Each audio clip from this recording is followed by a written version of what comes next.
Good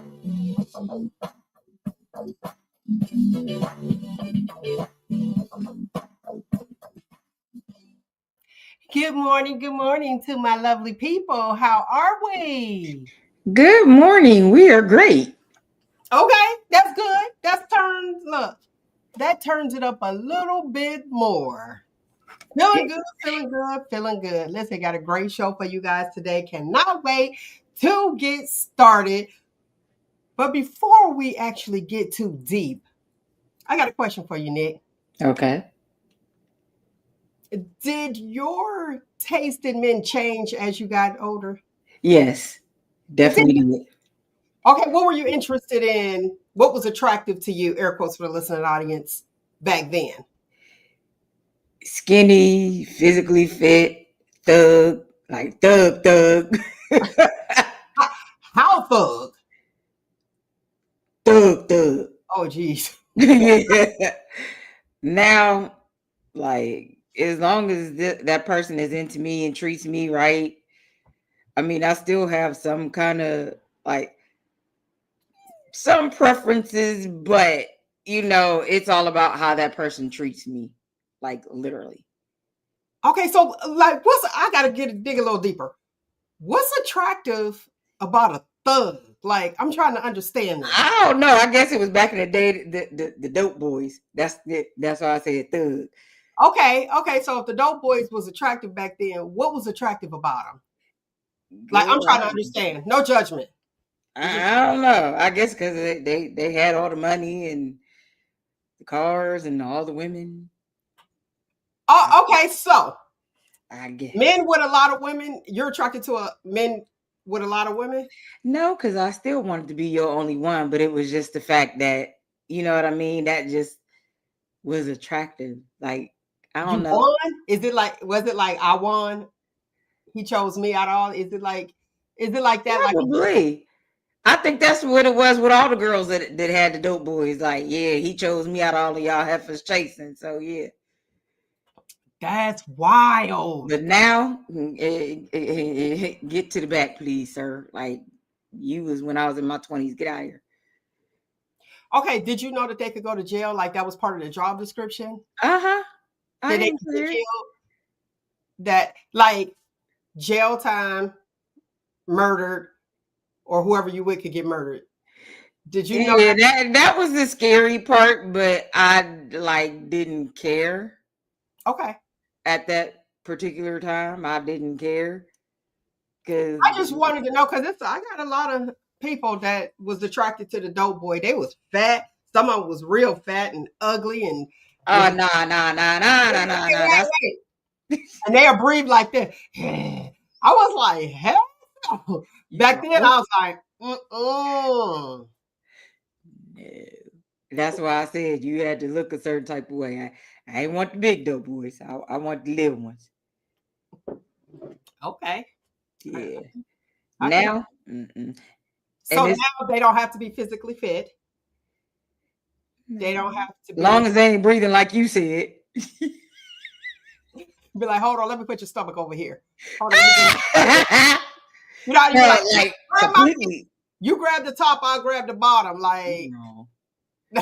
Now completely obese, nah, dog. Cause yeah. But then again, why do we discriminate? Because there's a lot of men that don't discriminate and they love a BBW. So, but then there are a lot of women that like big men. So, like, but yeah, I know I'm a big girl, but I ain't that big. Like, let me tell you, I don't care. Discriminate all day. Call it what you want. You're attracted to what you're attracted to.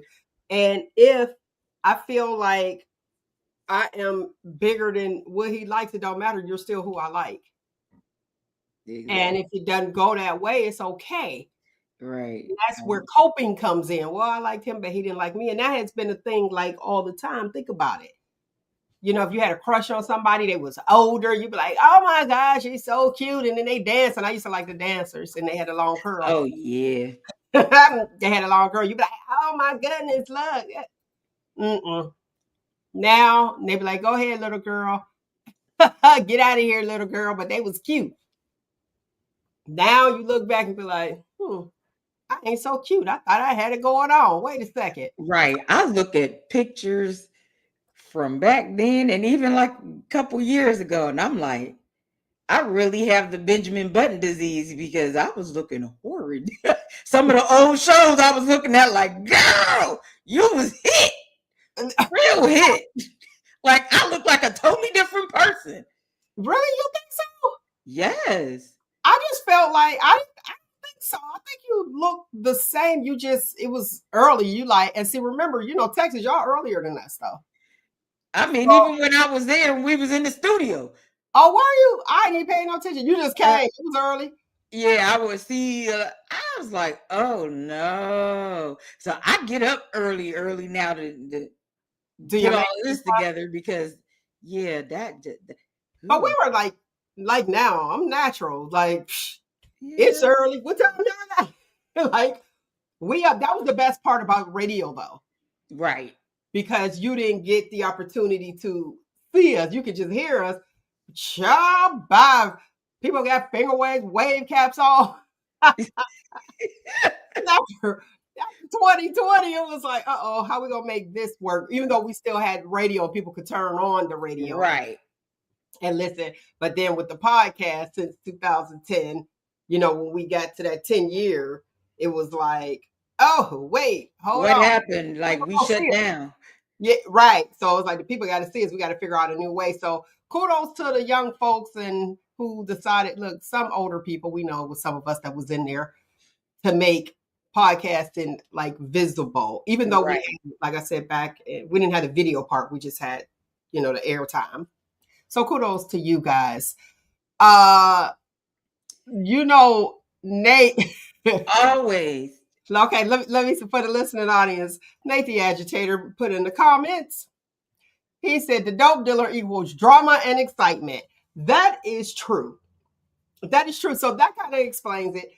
I mean, I like excitement. Some drama is good. It's good for the endorphins. But Yeah. I ain't trying to die to kick it with you. Like, no. It And was just he said the exciting at the punter time. never gets picked. The punter does get picked. I guess would the dancers be the punter or the tall with the Jerry curl? You had to have a carefree curl. I wasn't interested in the Jerry curls because see the Jerry curls went out. The carefree curl dropped. It's like your rods was a little bigger. Uh-huh. We had the dancers that had curls, and then I ain't gonna name no names, but I know a whole lot of y'all know. I'm just gonna say it. Who cares? Little Bill. Remember his curl? Oh man, he used to spray. He had to spray it before he got on stage. As soon as he was like, oh, the juice was everywhere. Everywhere. Everywhere. It was like, you use that moisturizer. You should have put some activator in there. Let it look an hour before. Put the activator in, then it won't be white by the time Right. it's out there. Now, if you shampooed your hair, and you had a curl, make sure you got the snap back. Best thing to do Please, if because you was right, if you was going to the variety that show, was a whole fro. right? If you was going to the variety show or anywhere, do not put the snapback on. Don't shampoo your hair the day of. Do it the day before, so all your curls can come back. I seen the curls coming back without the Yeah. chemical rearranger. How you gonna get a curl? You rolling an afro? That's what we gonna do. But they calling it. Oh no, that was somebody that was playing in somebody's head. But they do got. Yeah, she was just playing in that woman's head because she did that. Yeah. Anyway, no straightener, no nothing. But they do have the curl coming back called the Gina curl. But they trying to charge $1,000 for that. Huh? Well, it was $45 back then. Think about it. It was Okay. $45 to get your curl done back then. 45. It still ain't worth 1,000. Listen here. If the weave is worth, I'm telling you, I'm about to get back in the salon. How you doing? I'm about Yeah, to go because back in people there. making The money weave is now. $1,000 for a weave. 800. What? Yeah. So, Maybe like, I ought to get back into doing hair. girl, get back in there, do the curl. In everybody's kitchen, everybody had that auntie that was doing curls back Oh then. girl, I was the slayer with the rod with the perm rods. Yes. I would do and without doing the curl, like just perm rodding somebody hair. I used to lay people hair out with perm rods when I was in school. Yes, ma'am. I heard. I still like to get those curls, Tasha Hill.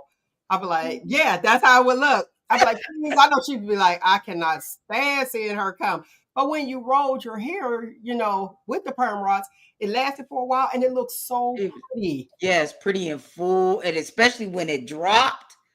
It looks Oh good. yeah. But hey, to each his own. You had to be tall, light skin with a curl. Yeah, I needed a light skinned person too. The yellow was killing it. The dark skin was like, Yeah, it is okay. You had to be real fine. But the light skin ones, yeah. You had to be real fine if you was dark skin. I was not interested in the guy with the car. Never. Why? I don't know. I just wasn't interested in a guy with a car. Maybe because I was on my playing field. So, like, we would catch the bus to go to the mall on Saturday, and that was just what we did. And I'm a little eccentric. So, my friends were that way as well. So, we kind of had our catching the bus and having fun on the bus, going skating, that type thing. We wasn't sitting in nobody's car, going over no dope dude's house and kicking it at their spot where they had no furniture. I have been there though. Let's be clear. I wasn't kicking it. I was there because you got your friends. You'd be like, all right. And then I had ended up getting a car, Chevette, the great Chevette. And the dudes used to be like, here come that great cloud of depression. I never washed that car. Ever took it to a car wash. No lie. 86. And we would go over there, but they didn't have no furniture. Like, we were sitting on crates. So when I talk, I speak from experience, real talk. And I was like, oh, we sitting on, how long we got to sit here? Girl, we got to sit. And we would be there for a second. And then, everybody kicking it outside. And that's it. Now, yeah, that was it with the dope boy. Then we kicked it over Vince's house. Loved it. Vince Winlock. Everybody, if y'all know Vince, rest in peace, Vince. He was like, that was the spot. And they had their house here and their mother lived next door. Smart. How smart was that? Like, y'all, I'm thinking it was too many kids over there at one time. She was like, but we were like teens. Mm-hmm. But the dope boys, they had crates. Like, I don't even remember Not seeing all of them. Oh, y'all was over there with real furniture and fair. Like, I've been to a couple spots that they had their stuff laid out. I was like, okay, interior decorator. Oh, I must have been kicking it at the Duffel Bag Boy house. I was kicking it with the Duffel Bag Boys. Nate over there talking about he rebuked us both. Dark skin is in now. Man, Nate, go to work. Go do some work. Here's the thing. Yes, I would say dark skin is in now. And not that I can speak for me. I'm settling. But it's just dark skin seem to be what it is. I would say I don't discriminate, but you got to be light skinned to dark skinned. Like, okay, so you peanut butter. Yeah, and I take them all. Oh, okay. So now you're looking at everybody. Yeah. Is it for what they're able to do? Is that why they became attractive? Or you just was like, oh, let me, widen my horizon. Let me get off of what I'm usually, like and going after and like the usual and just like go around, just see what it's like. Explore. Exactly. Okay. I can respect that. Keep my options open. Listen, it's looking like who treats you better.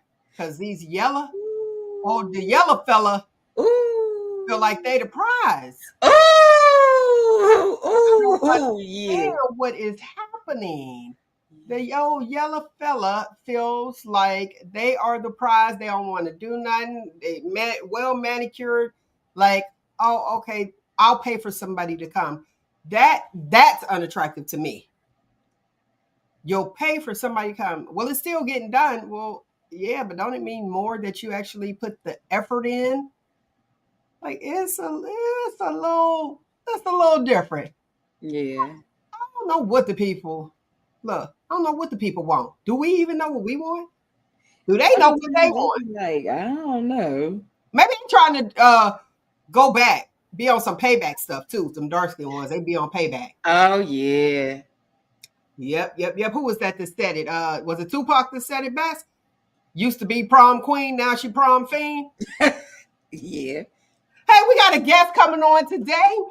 I can't wait to have him on. And what we are talking about today is the world keeps spinning. Mel, what are you talking about? The world keeps spinning. Listen, things happen, people get older, times have changed. And why is it that women or the sister is always the one that is expected to take care of the elderly parent? Well, we're getting ready to flip that. We got something else happening. Stay with us.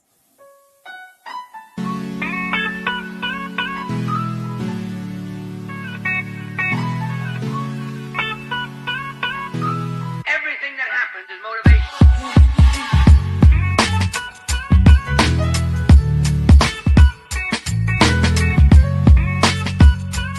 Everything that happens is motivation.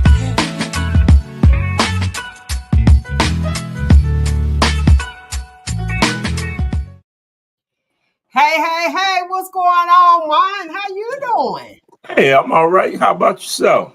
I'm doing pretty doggone good. You looking like you're a little person. Hey, this is how I'm set up for my work and on my work computer. Oh, that's how So you get it working straight hey, to it? when I do video chats at work, hey, I want them to see something real quick, and that's it. So I'm gonna be little today. I appreciate you coming on and discussing this topic Sure. with me. Well, us. I felt that it was important for you to discuss this topic because you are an only child. And we were talking about it 2 weeks ago, I think it was. Hmm. Nick, was it 2 weeks ago we were talking about men having to take care of their elderly parents now when they're on? Yes. Okay. And I said, I got to get somebody on to see how that works. Now, knowing that you are an only child, and Art was on last week, we talked about that as well. When you are an only child and mom is not able to take care of herself, your dad passed. Am I correct? Yes. Okay. So you have mom, and mom is not able to take care of herself. How is that pressure with mom being the person, you being the caretaker?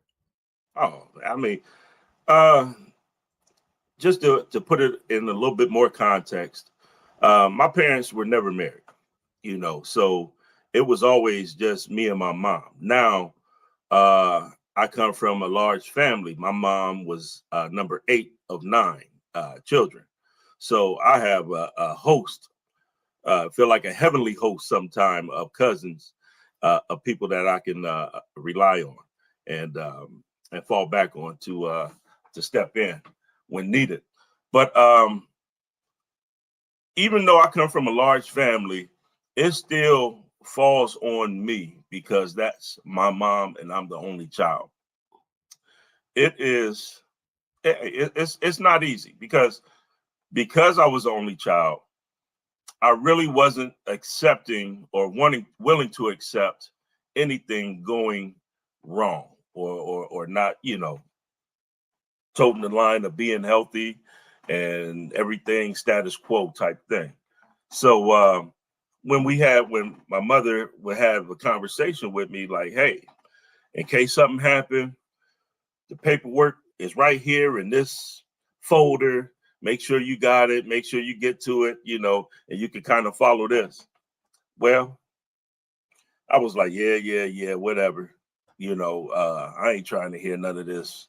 It'll all be okay.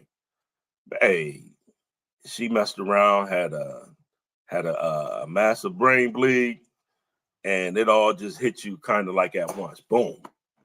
And you're front and center, and you're just swamped by everything. So it really is a lot, because I go from being an independent, living on my own, to now having to take care of my mom and stand in the gap for her. Have you ever been in the place where you were dating and you had to make a choice, or was yours like usually understanding about the whole situation? Do you tell them off top, like, hey, listen, blah, blah, blah, blah, or do they come in and you kind of spring it on them like, my mom's first? Oh, what happened in my situation was, you know, I was in a long term type of understanding. Okay. A long term understanding. Look at this. It's just like, what's Well, that? I mean, we don't officially have a title, but Uh-huh. we still kick it. We go to events and different things together. So you have a You know, long-standing date. Okay. basically, yeah. Okay. So, she has a relationship with my mom. It's almost like a daughter-in-law type thing. Okay. And because of that, she was very understanding, and she knew, hey, my mom is down. Hey, she needs me. If you want to see me or contact me, I'll be here. Be at the hospital, nursing home, whatever. But like you said, I have to take care of mom. She's coming first. So yeah, she played and I may just be blessed, but she was understanding and very tolerant of my absences at Yeah, throughout this you're whole definitely very, very blessed, because I know that there's people who feel like, okay, you you go ahead and you take care of your mother and I'll just be here, and then when you're ready. Kind of like, I guess, the same thing, but there's a lot of people that feel like, oh, I had a whole lot of children, now I'm good, now I'm trying to live my life, and now I got to not live my life again, hmm because this is who I want to be with, but you're taking care of your mom. hmm So you have that.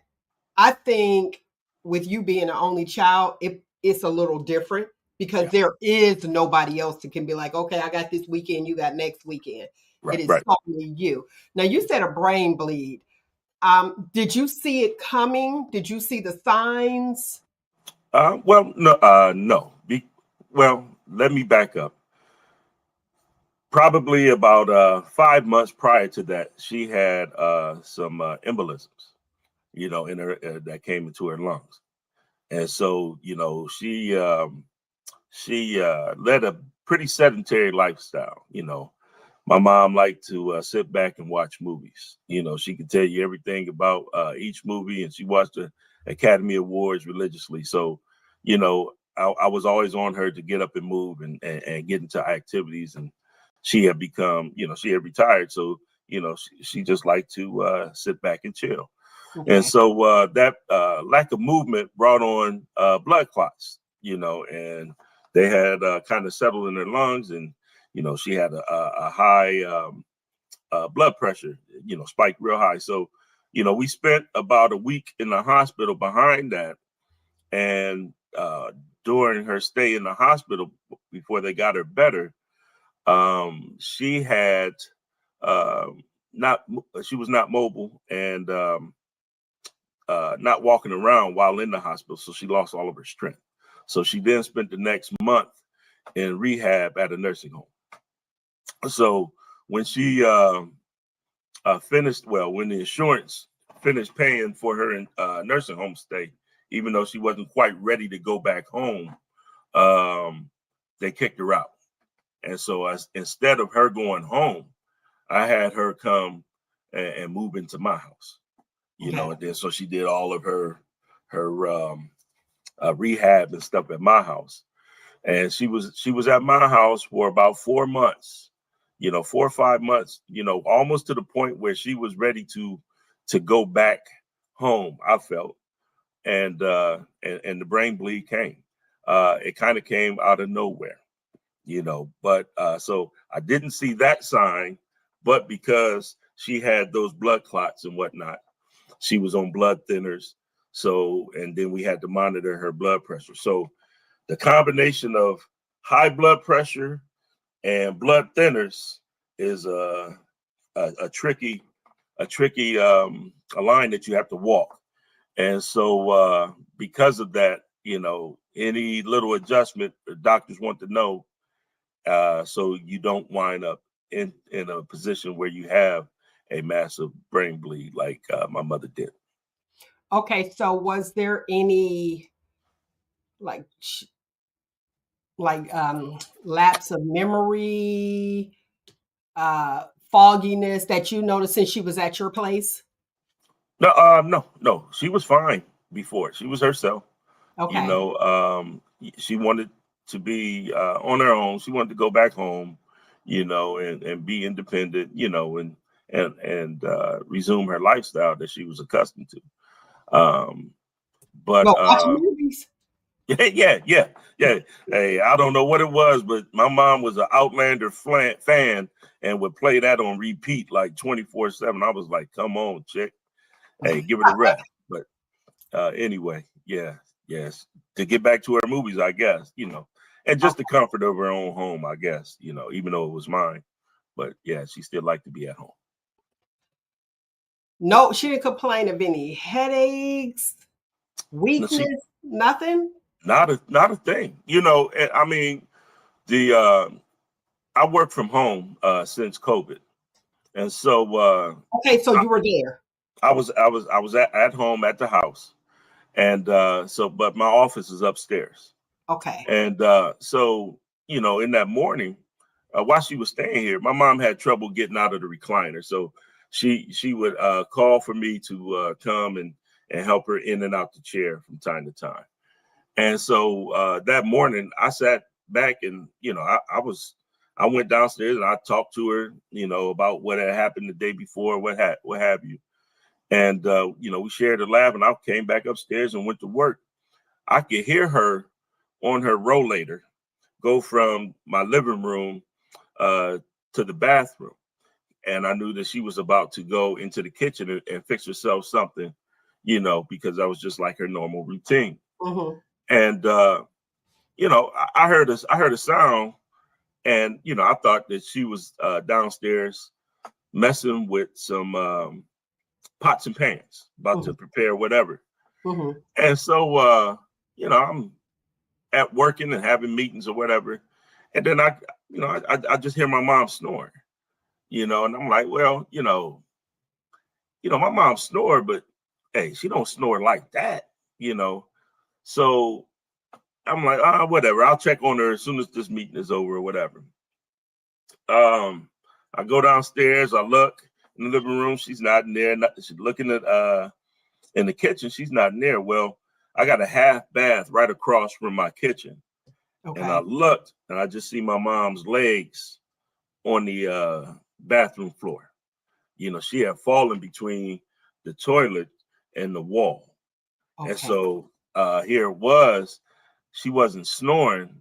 It's what they call a death rattle. Okay. And, so my mom's a large lady. I'm a large fella. Man, the way she was wedged in there, I couldn't get her myself. So, I had to kind of remain calm, and call 911 and get some help. And the fire department and ambulance come out there and assisted with that. So to answer your question, no, she showed no signs at all about it. 'Cause, I mean, I can even hear her earlier in the day, calling the bank and, doing some banking over the phone. Just routine things. Routine. And it just hit her. Wow. Yeah. Wow. So, to go into that some more, I had a list of her medications, some of her medications, but with the panic that set in, I couldn't remember quite where they were. Okay. So I forgot that I had put them on the refrigerator. Hey, you know how you used to do as a kid, put your little good papers from school on there. Wow. Right. I had slapped her. I was like, hey, let me throw the medications on there. So they asking me questions, and I was like, this is her medications I got in this bag, but I can't remember some of the others and whatever. So because of that, they didn't quite know how to treat her because, people lie all the time. If they see somebody come passed out, in today's day and age, they're going to assume that it's some sort of opiate. Right. And so they hit her with 2 Narcan. shots of Narcan in the ambulance before they took it to the hospital. Now, the thing about it was, I know my mom, I'm in Canton, Ohio. So we have 2 hospitals. Mercy Hospital is now Cleveland Clinic, Mercy or whatever. And you have Altman Hospital. All of my mom's doctors went through Altman, which is a little bit further away. From my house, I could see Mercy Hospital from where I'm sitting at right now. It's just right there. So in those situations, I found out that they'd like to take them to the closest hospital so they can get the best care as soon as possible. But I told them no, because Altman is just like maybe a half mile further. Okay. It's not that much further away. So they took her there, and she got the care in the emergency room from there. And when we were there, they had I'm sitting in the ER waiting room, waiting for them to process her and then take her through tests and everything and get her ready. So it was about 45 minutes went by, and they put me in the room that they were going to place her as far as the ER. And then I'm sitting there. My mom's not in the room yet. She's still coming back from her scans and whatnot. And when they all come in, they all had that I'm sorry face, that they give people when hey, your loved one is no longer here or soon to retire. Okay. And so they sent the message from the neurologist that was on call, because he didn't come in to see me. He said he looked at the scans and he said that her brain bleed is inoperable and non-survivable. And so, I was like, wow, you always fear that day that you have to go through, the process of dealing with your mother or your father's death. But it was like, man, I'm here. The day is here. But it came a point where the Bible says like they prepare you for a time such as this. And I look back on my upbringing, and I was like, hey, everything that my mom poured into me religiously was for this time right here. Okay. So all the faith that you use to build up, that you hear pastor talking about on Sundays and whatnot, all the youth clubs at church. I went to a Christian school through the 7th grade. So I had chapel twice a week. It felt like I was always at church, sort of like like a Pentecostal, even though I was Baptist, man, hey, I'm in church plays and whatnot and clubs and everything. All of that prepared me for this time where I had to use my faith, because the doctors were saying, no, non-operational and non-survivable. So they rolled my mom in and said, hey, we're going to make her comfortable. We're going to send her up to ICU. But, hey, we're really looking at 24 to 48 hours before she's out of here. That's what they said, just like that. Oh, yeah. Yeah. And so, hey, like I said, I come from a strong family and from a loving family. So I sent the text out and everything. And,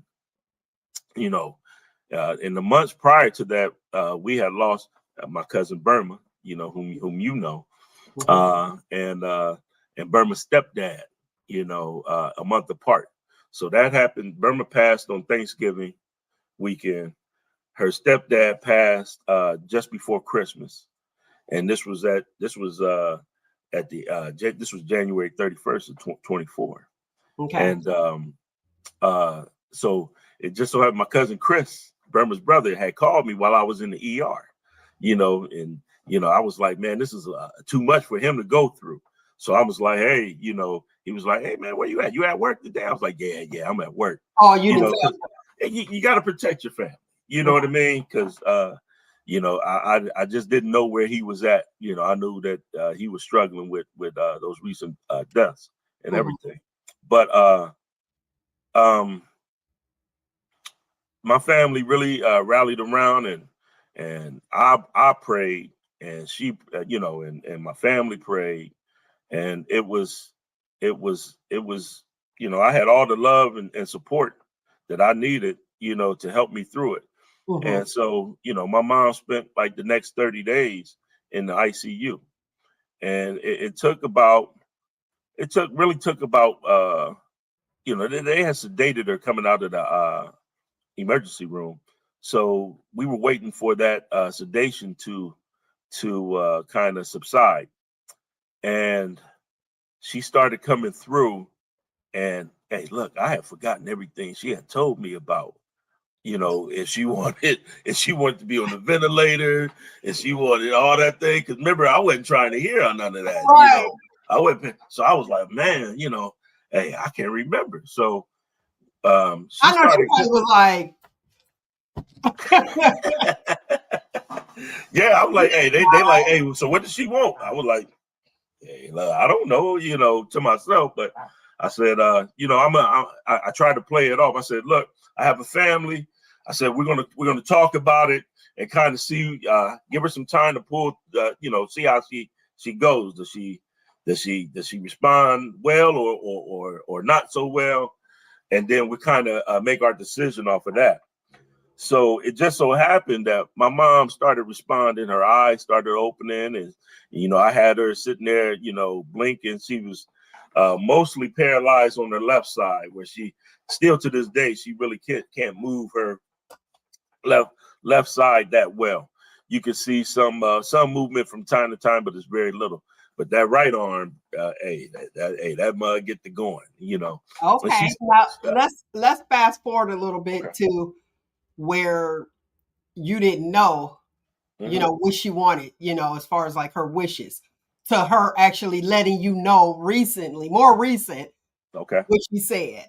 Mm-hmm. So, Well, when she was in that when she came out of that sedation, I asked her. I said, well, hey, do you want to be on this? Do you want to be resuscitated? And she said, yeah. And so she gave me the little blink or whatever. So hey, that's all I needed, because that's what I wanted too. I didn't want to lose my how mom. long was that from when they asked you the question? This was in the ICU. So this was maybe at the end of the first week.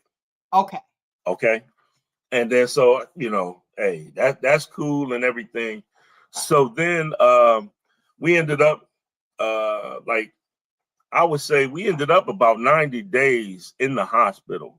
Okay. Before they put her into a step down for another 30 days. Okay. And then from the step down, she went to a nursing home and we only have one nursing home in Stark County that has vent care with so she's still on the respiratory ventilator care and everything, because she's still on the vent even to this day. Okay. And so are you running into any issues regarding insurance running out and stuff like that? But hey, that's funny. Yes, let's go back to the embolisms. Back when her first stay into the nursing home, when she come out and she got the occupational therapy at my house, we ran into an issue where, I'm collecting her mail from her house and checking into that, looking at it every day and giving it to her. And I'm like, oh, hey, mom, you got a letter from Medicare saying that you owe a payment. And she said, No, I don't owe that. Remember, you set it up so where it's automatically deducted from my bank account. I said, yes, that's right. And so instead of looking into it further, I just put it to the side, threw it away, and ignored it. Well, come the start of November, all of her therapists that were coming to the house said, hey, her Medicare is no longer, and they're not paying us anymore. They said it's run out for non-payment. So just so happened that one of my old college friends, you remember Robert Finn? I don't know if you remember Rob, but he used to come around for some time up there when I was at YSU. He works for Social Security. Don't discuss the YSU days, please. Go ahead. I'm on a group chat with all the horsemen. You remember that? With our party, so we still talk and everything. But just so happened that Rob worked in Social Security, and he lives in Canton. So I'm able to throw names out there. So he kind of helped you. I'm trying to. Man, it was great to have somebody behind the curtain that knew what to do and knew how to phrase things so that we can get the result that we desired. Right. Because her Medicare had lapsed, we had to and we had missed the renewal part. So they just was like, all right, bye, see you. But they did reach out and you just threw it away. So with that being said, please. Hold on, just real quick. What had happened with that was they had made Medicare had made an adjustment where they were going to take more out of her pay. And we found out through this whole process that if they are going to take more, like $10 or $15 more or less, because some seniors are on the budget, they have to stop the automatic deductions and reach back out to you for you to reset all of that up. So that's what happened. That's how we lost it. But we were able, through this whole process, we had to reapply, and we had to wait till January to reapply. So my mom was up without insurance for 2 months, and we were just praying, nothing went wrong during that time. Then when January hit, we went to reapply. We had to make an appointment. So that appointment didn't kick in till like January 16th. And so my mom, reapplied and everything. And then let me get this all together because we're running out of time. Okay. So elderly person thinking everything is in order. Wait, we're going to increase. So we're just going to shut you off, but I'm going to send this notification in the mail. Remember, people, elderly people, pin that. Okay. Mm-hmm. So here this letter's in the mail. You thinking everything is copacetic because you already have an automatic, withdrawal coming out. Then you don't have it. Now you got to start all over. So when you start all over, they schedule you an appointment, not in that week, later on. Right. Yeah. So now you still have to wait with no insurance. Now let's fast forward. Once everything got situated, your homeboy hooked you up, boom, told you how to word things. There you go. Now that she is actually in a facility, is she, because you did say that her house is there. Mm-hmm. Is she still, covered with the insurance, or do they want to take her house? Okay. We ran into, she is now on Medicaid. Okay. So they changed the insurance. Right. Okay. Because her nursing home charges like $1,300 a day for her to be on that vent. Okay. Okay. And, there's no way that we earn enough money to pay for that. Mm-hmm. So they put her on Medicaid. And in the process, I had to sign the irrevocable trust with the nursing home to have her pension go directly to the nursing home. And then they handle all the payments and everything for Medicare and everything past that. So Medicaid kicks in for that.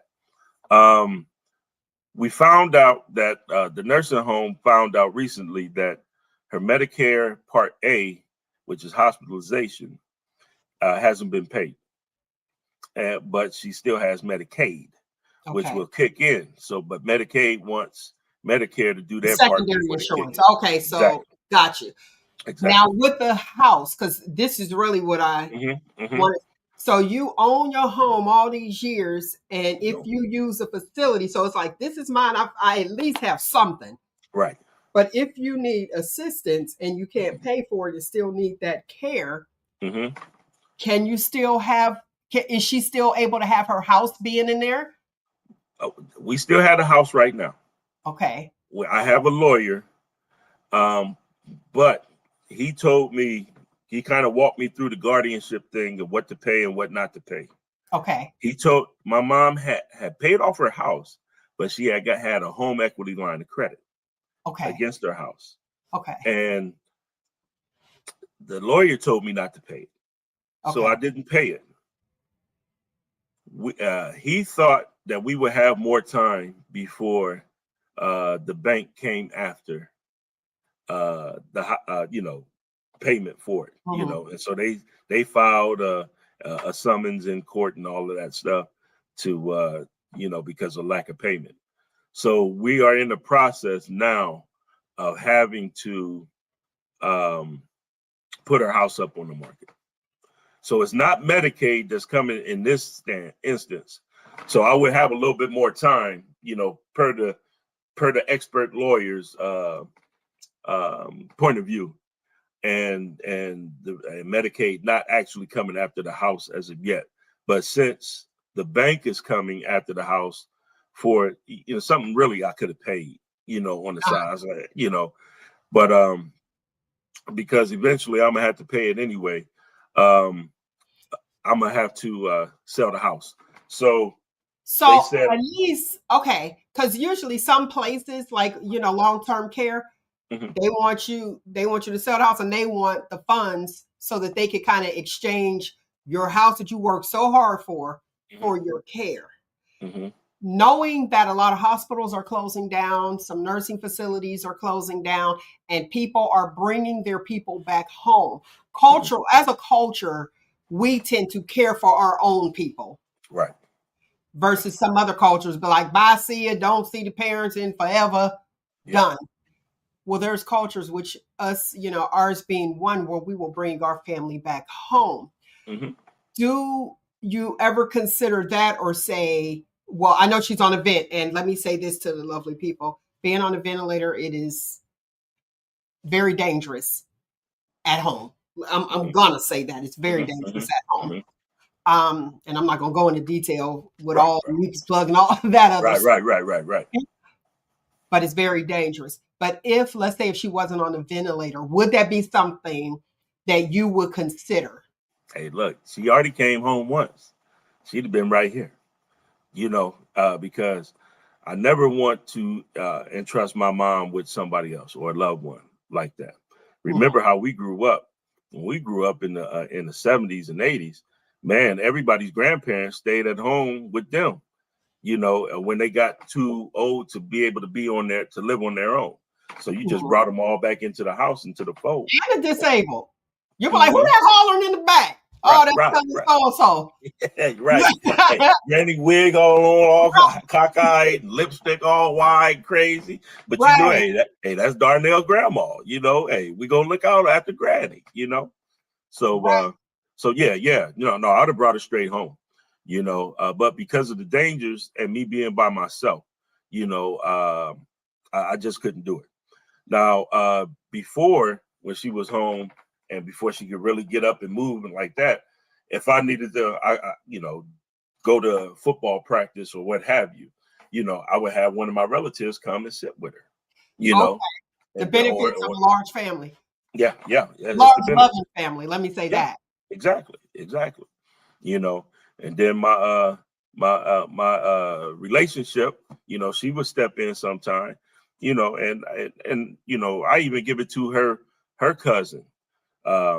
Oh, She her came family and watched too. the Super Okay. Bowl with me in the ICU while my mom was in the hospital. So relationships are everything. The more that you have and that you can network and everything, really help out in the time of need. So it's great to have all of that support, love and support. Okay, so you have cousins. I was just wondering how it was when we were talking about, being an only child, which Hmm. means you have to lean on you. Hmm. It's like final decisions are me. And It's me. Yeah, and it's still me. I'm sure. And Hmm. I wanted you to come on to share the fact that you're like, oh wait, what am I? What does she want? I didn't want to deal with that. I am too that person where it's like, yeah, okay, whatever. Like, what? I'm not talking about that. And then when the time come and when things are happening, like you said, you couldn't remember the med list, which was right there. It's like, okay, this is it. Let's go into action. Let me think. What are we doing? You forgot. I can hear her saying, now we done had this discussion. Like, boy, for real. Yeah, Right, right. so Yeah, hearing that and then saying, I think you need to just write everything down, put it in a box somewhere, people. yeah. Because, we all are getting older. Hmm. And it's like, wait, where was this stuff at?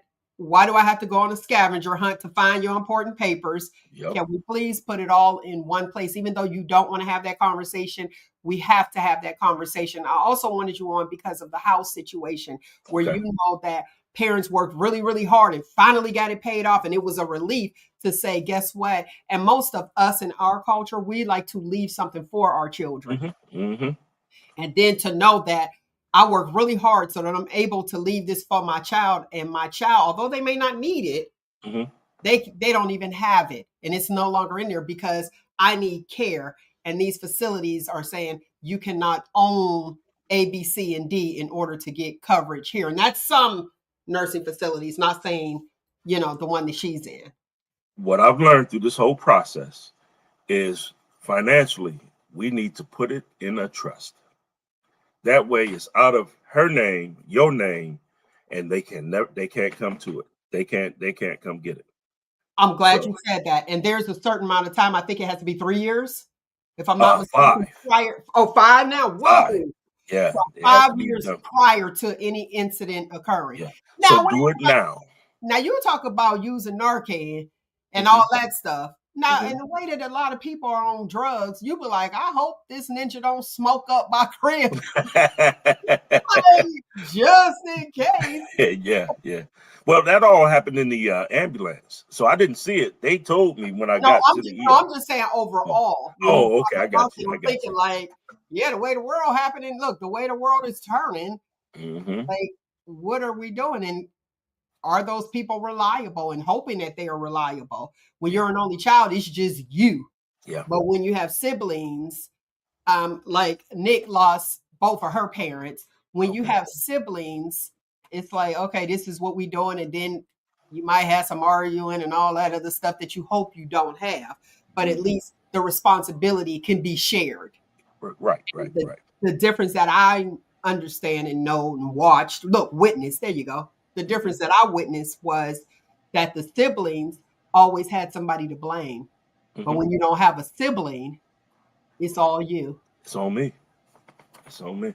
Lamont, I thank you for Hey, being up. I know you up anyway. You got football practice today?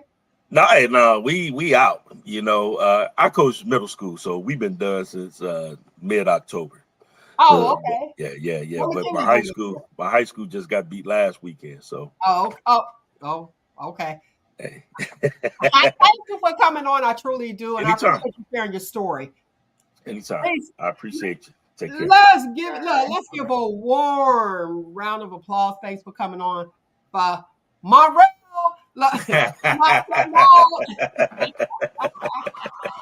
Thank you so Thank you. much. Take care. Anytime. Oh, you over Nick's house too? Look at that background.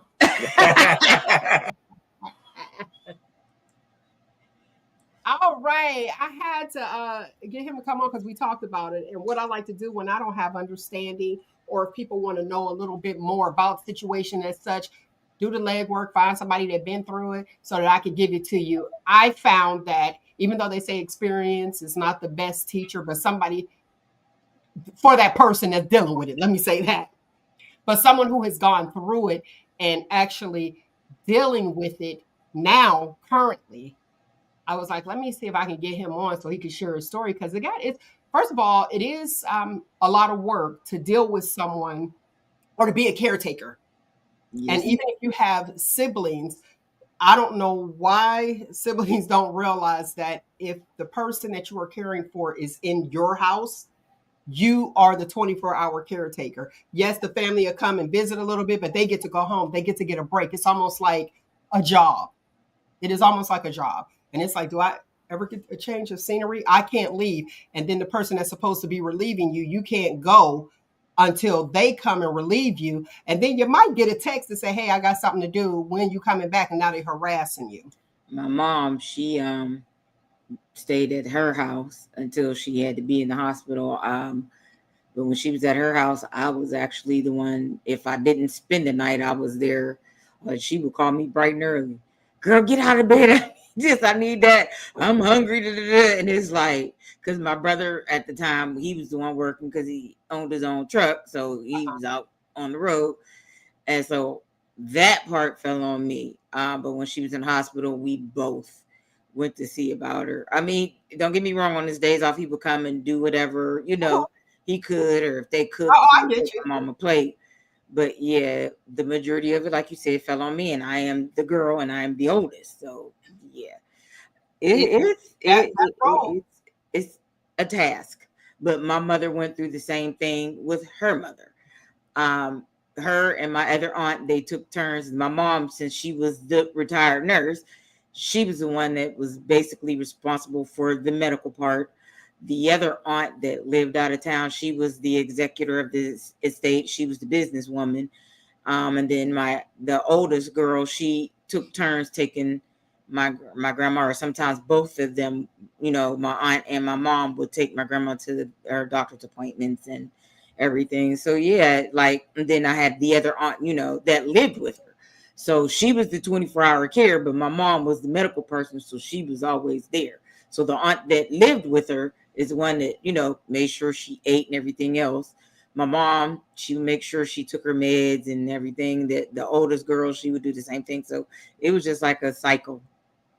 It is, and it's usually the females. I'll give you the statistics for Ohio, which is usually the national average. Is 60%. 60% of family caregivers are the females. But when you don't have that female, it's like, and I don't know if it's almost like a role thing. You know how they say this is your role, to cook, to clean, the Mhm. caretaker. You know what I mean? And the male is out working, i.e., I like to use you as an example with your story that you previously shared where your brother was working and he was out because of what he had. So, okay, here you step in. Now, when you talk about the nurses and you say, that's the nurse in the family, it's almost automatic. Mhm. This is the person. This is what we're going to do. And you're responsible for the care of every single person in your family. Why? Both sides. Everybody called my mama when there was something going on. They would call my mom. I'm like, well, I'll take to go to the doctor. No, they would call my mom first. And my mom would instruct them what, and then if it was something that needed to be seen, Mhm.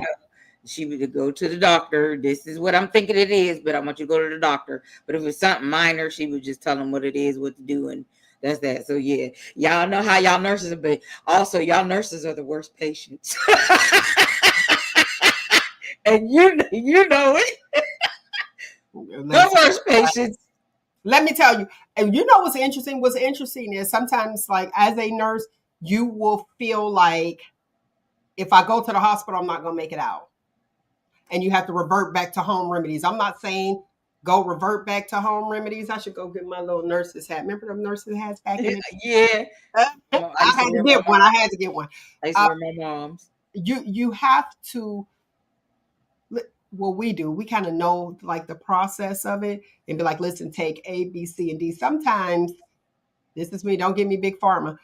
Sometimes the basic home remedies, Mhm. drinking warm water, That was my grandma. when you're in a big crowd, instead of like how you have tea, coffee, don't do that because of the caffeine. It decreases your immune system. But like tea, not decaffeinated tea, stuff like that we're used to doing. How about you if you just take a lemon and you got to clean that lemon too. Some people don't because it builds up their immune system, like the peel, the lemon peel. But if you were to just drop that in some warm water or just drink warm water if you're able to tolerate it, I'm telling you, kill it. Drink warm water, kill it. And you'd be surprised the benefits of just warm water without anything in it, and it doesn't have to taste like anything. And you got to think back, even before they had all this extra stuff, what did they use? It was people weren't dying really young way back. Listen, it was lard. They're like, oh, you can't have that. Cooking and eating with lard. Yeah, you had sugar diabetes. You had one look, BPA, below the knee amputation, one arm, but they were still living. Right. And you'd be like, oh, yeah, you This- can't eat that. Don't eat that butter and don't eat this. And it's all in moderation. I'm not telling you to eat bad. That I will never do. They also have a thing called, you have the processed food. They have super processed. What is super processed food? I was like, this is wild. But and that's why people are dying. They're killing us. yeah, and how about some places they don't even eat our food? They won't take our food. No, they won't. But with saying all that, I'm saying this, your boy, the Trump administration, which I read in that big, beautiful bill. I saw it. Remember, I told you I read all them thousands of pages, it seemed like, where he feels like, I thought it was going to be later on. He feels like nursing is no longer considered a professional degree, his administration. Mm-hmm. Okay, Right. until he needs a doctor or a nurse. Man, sit your tail. Listen, he ain't going to. I sat there, I said, who gonna let him know? Because real talk, if you don't have the nurses and you have the doctors can do the nurse's job. A CNA or nurse's aide, they cannot do a nurse's job. Now, you'll be like SpongeBob waiting on a doctor 5 hours later. Exactly. Like waiting on him. But I think, this is just my thoughts, I think it's because of the pay and they're trying to bring it back down after COVID. oh no. But what I said, listen, I am fine with being an RN, working at the gas station, talking without having a care in the world, having to deal with, somebody's life. I don't have that in my mind. I'll be like, you want 15 on pump 3? 15 on pump 3. You got it. Have a good day. Like that's crazy. That is the because I'm not going to work for less money because right. it is a lot. And to say that is not a professional degree. Yeah. Okay, sir. And for you to come in and just say it, and it's supposed to be air quotes for the listening audience, as you say, yeah, come on now. Y'all better watch what y'all do. But now it's affecting his MAGA people. Big time. Go ahead. What degree does Donald Trump have? That's all I want to know. Well, that is something you're going to have to ask him because I ain't spending a whole lot of time on it. All I wanted to know is this, and this is where I have an issue. How do we go from being a hero to a zero? Exactly. Like, what are we doing? So that's what's going on, and that is what is new. Also, with the food stamps, it's going to be a reconstruction. So for my people out there who are receiving assistance, I told you guys last week what was wanting to happen, what they are wanting to happen, which is just recertification and checking everything, blah, blah, blah, blah. You got to get these people hired in there because the people that are in there, they're already working short. You're going to constantly have to go. And then you'll have people, they end up just like quitting because with COVID, the benefit to COVID is we were able to live within our means. And that's why a lot of people aren't working. It's like, why do I have to deal with this situation when I can now live within my means and I'm okay? And the things that I thought were important in 2019 are no longer important when you have to deal with the situation. When these are the cards that's dealt and deal with it. A lot of people are like, oh, okay, well, I don't really need all that anyway, so I'm okay. And you want to know, where are the employees? Why aren't people wanting to work? Because they are okay and comfortable in their current situations. So there you have it. Girl, I got the shop talk question of the week. What is it? The shop talk question of the week is, why do women not give back the last name once they are divorced? I've had several people ask me that, and I've been amped on them because number one, I worked for that last name. Everything I put up with. Number one, number two, I'm not paying you. I'm not paying to change my last name. It'll change if I get married again, and if I get married again, that's not that. Mind your business. But I'm not paying for it, and like it's on your legal documents, so it's legally your last name. Once you sign that marriage certificate and you take everything to the Social Security office and they change it, it's yours. It's on your ID, your Social Security card, so you don't have to. I hate for somebody that, well, why you still got where he even had why you still you should have Like, paid. forget it, tell me, what is it? Do we have to say right after the wedding, look at everybody and be like, black, black, no trade back? Like, what are we doing? Yeah, what's the problem? And I was like, and I have a business that is centered around that name. And again, unless I get married and change it, I mean, the business name won't change, but that's the only way it'll change. Listen, I earned that last name. Even though I don't like him, I earned that last name. I put up with a lot of mess. It's mine, and I'm gonna keep it. It's legal. Don't worry about why a woman don't change their last name. Y'all get on my nerves with stuff. Mind your business. That's what y'all do. Mind your business. All right. If you want to add into this, feel free to do so at 619-902-2287. That's 619-902-2287. You can call and text. What's your thoughts? Should a female give the ex their name back No. or no? You gonna give me my sex back? You gonna give me my time back? You gonna give me my frustration back? You gonna give me? Listen, I done washed your drawers, cooked your meals, everything. And you gonna give me all that back? The money that I spent, just like you spent, you gonna get that back? No, you don't plan on giving it back, so I don't plan on giving you your last name back. Bye. I heard that. Here's the interesting thing with that. Why do you want it back? If you thought I was worthy enough to have it, now you want it back. Here's what it looks like. You have a bunch of people. You married all these different people, and they all have your last name. You want it back. Why? So society don't know. Oh, okay, that was an ex-wife. Like, why? If you thought I was worthy enough to have it, and now I'm not, and you want me to, like, I don't get it. Right. I'm going to go down the list to why, some women decided to keep the last name. And we know the first and foremost is they had children. Some people, to each his own, some people feel like, oh, okay, well, you can have children with their last name, but you don't have to keep the last name. Ma'am, sir, I can speak for this one. You're not going to be calling me, when the school calls, they automatically call you your child's last name. Mm-hmm. And that was roughly mine.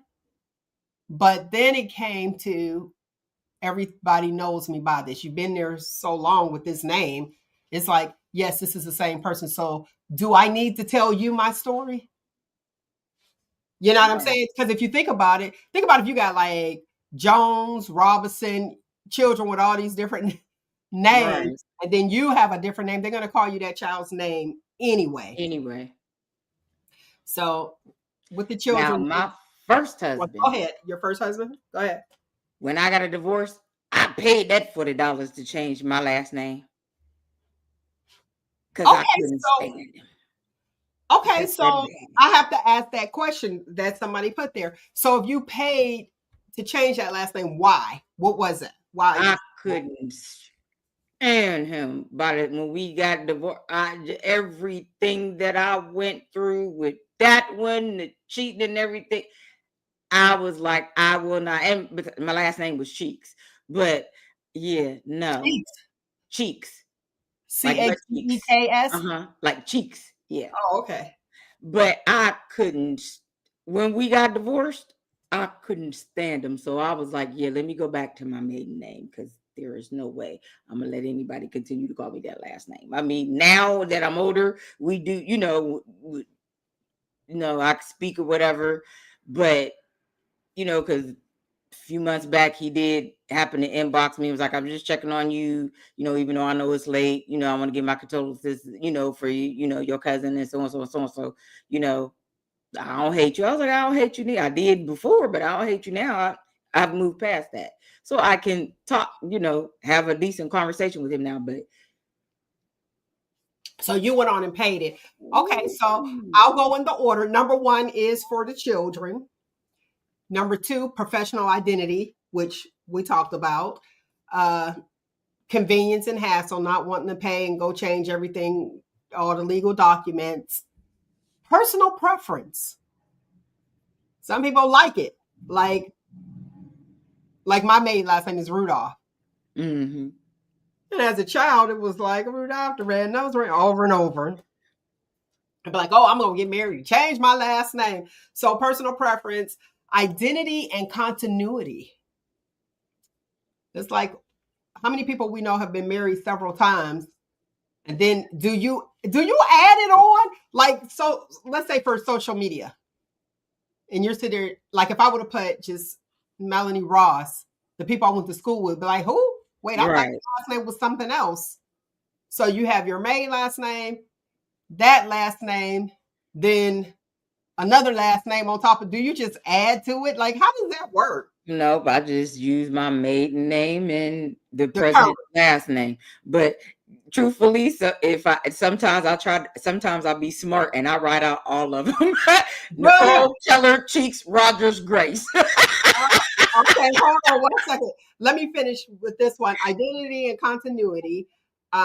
Keeping a name to maintain, like, a sense of continuity. And financial and legal benefits. So that is the reason for keeping the ex-husband's name. Now, there are some people that feel like that, say you're currently dating, and they're like, well, why do you still have his last name? Change it. You can change it if I decide to marry you.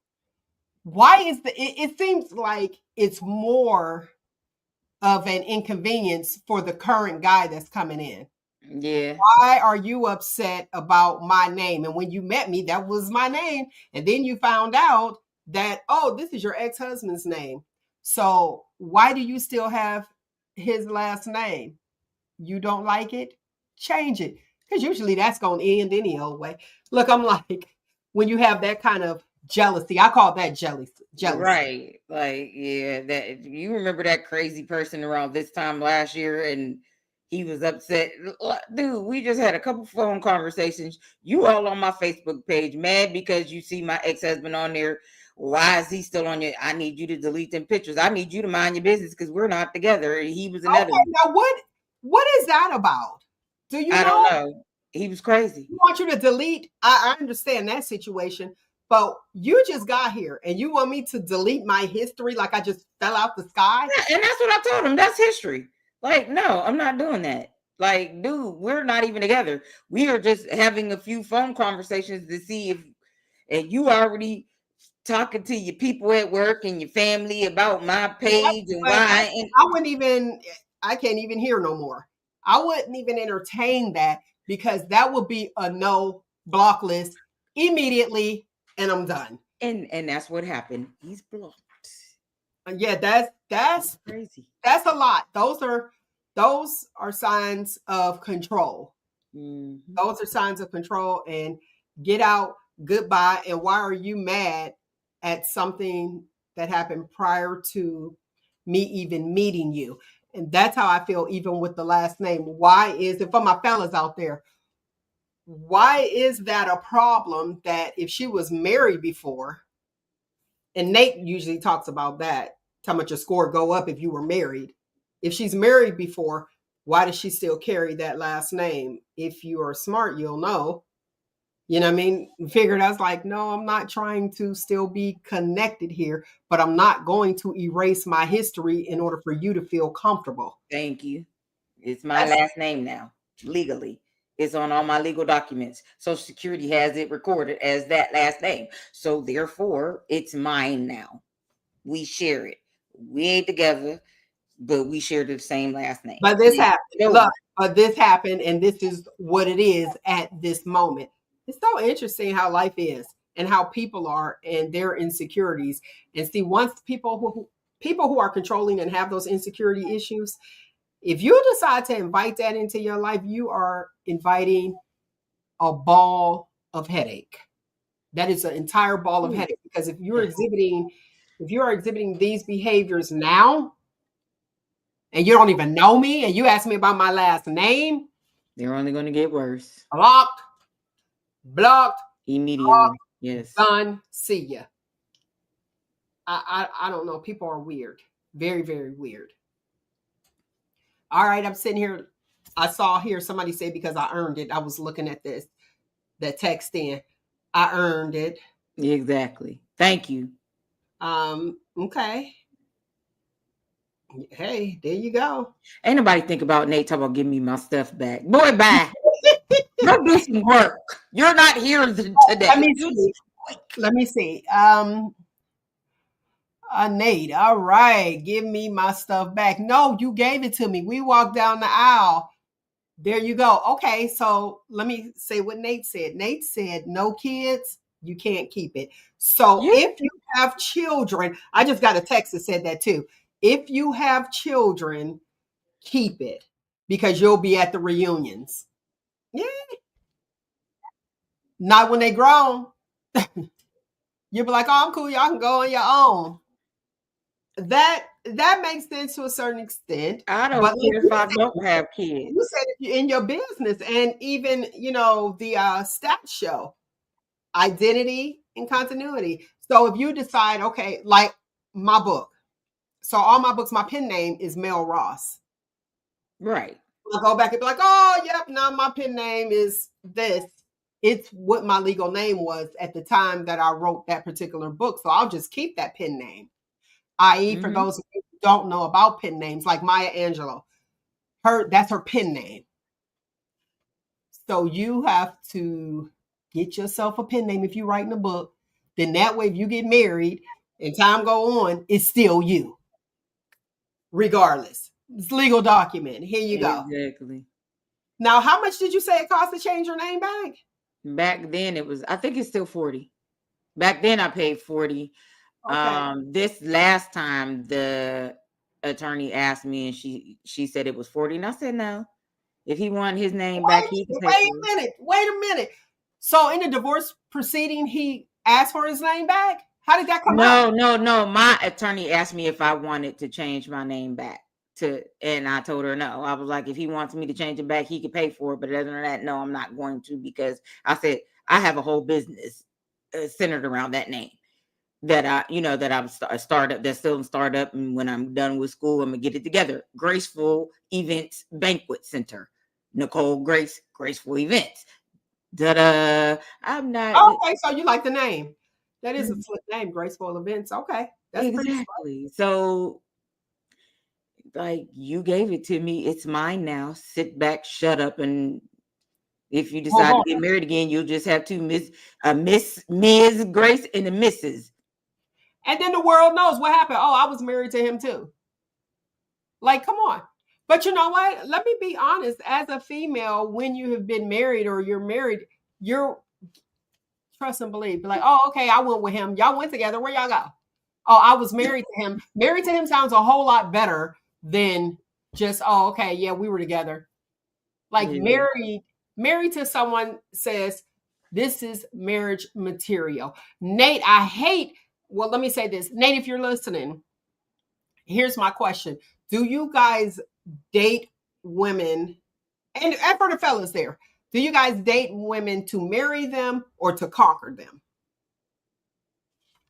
Because I need to know that. Mm-hmm. So if you're here, let me know. Look, go ahead and comment. Look, that's what you do. Go ahead and comment. Oh, he about to have Twitter fingers for real. if he's able to comment. I want to talk about the 10 jobs that ruin your personality over time. Can you think of some? Jobs that can ruin your personality over time. Derek, let's see what Derek said to that question. Do you marry them? It's the emoji. Do you look? Do you date He said he them pleading the or fifth. conquer them? Okay, here we go. And for the listening audience, Nate responded and he said, "Bull, you changed it to mine. Now change." Oh, okay. He's still talking about the last name. You changed it. Yeah. Now change it away. Nate, I asked the question: do you guys date women at this age right now to marry them or to conquer them? Because remember, I was talking about with Tupac. Tupac said, "Yeah, first she was prom queen, now she prom fiend." I think that was Tupac's. Mm-hmm.